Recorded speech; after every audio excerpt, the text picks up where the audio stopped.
வணக்கம்.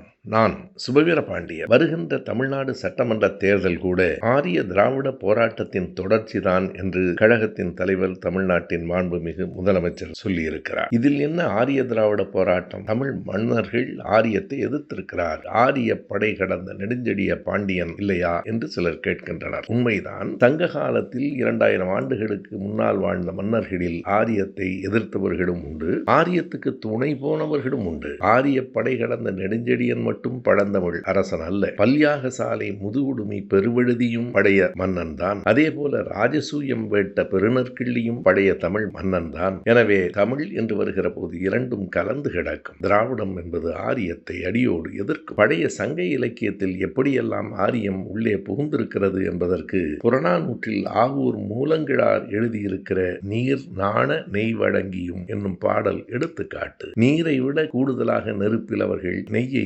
ஊற்றியிருக்கிறார்கள். பதிற்றுப்பத்தின் 7ஆம் பத்தில் செல்வக்கெடுங்கோ வாடியாதன் எப்படி வேள்விகளை நடத்தினான் என்பதை கபிலர் சொல்லுகிறார். 3ஆம் பத்து சொர்க்கத்திற்கு போவதற்கு வேள்விதான் வழி என்கிறது. எனவே அப்போதே ஆரியம் புகுந்து விட்டது. இன்றைக்கு திராவிடம் தான் அதை சரியாக எதிர்த்து நிற்கும்.